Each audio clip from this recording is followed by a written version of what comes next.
first let's understand the very basic. With Sameer's exit, what changes?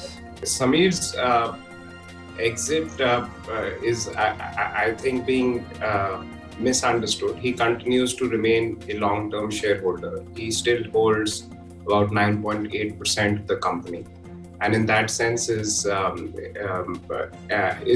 long-term shareholder. He's even written to the stakeholders saying that he has no intention to sort of sell these shares.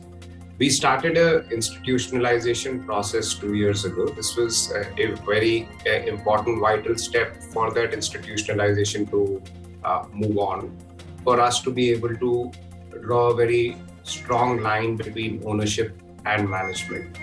Financial institutions, as they mature, have to draw that line in order to have the right kind of perception around governance and everything else. So this is a step towards that direction. It started with a change at the chairman level, where Sameer stepped down and Mr. Mahindra, the former deputy governor, took over as the chairman of the company. There was a second minor step of reconstitution of all the board subcommittees. This is the third major step where he's gone below 10%, so that in due course of time, once all the requisite approvals are in place, then the process of depromoterization can start.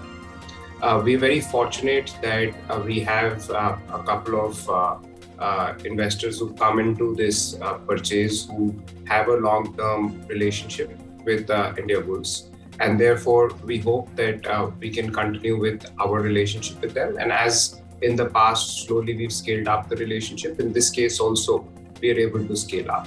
The end game for us is really to make this a professionally run, board-governed financial institution.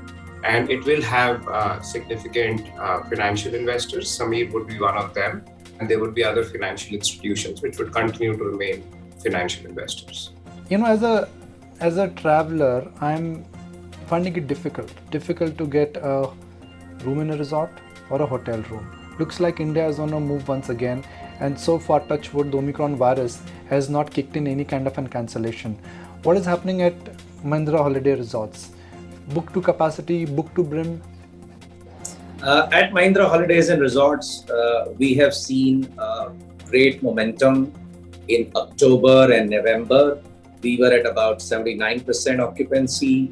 If I look at December, we are hovering at about 84-85%. And actually, if I look in the next few days ahead, a couple of our resorts are above 95%. So yes, we are running full almost. And even if I look into January and February, we see good business on books. However, as you were mentioning earlier, the Omicron variant is something that we need to watch out. But as of now, we have seen no effect on our business as yet. First of all, I want to talk about the latest order from Hindustan Aeronautics. Help us with the timeline of the delivery of the products, on receiving the money as well from this. And also, if you could tell us about whether or not this, or rather how much this order can really add to your bottom line. Yes, it's a very big order for us. And especially in the avionics sector, if you see, this is the first time that we have got such a huge order. I mean, crossing 1,000 crores itself used to be very difficult. So this is the one biggest order which we have got.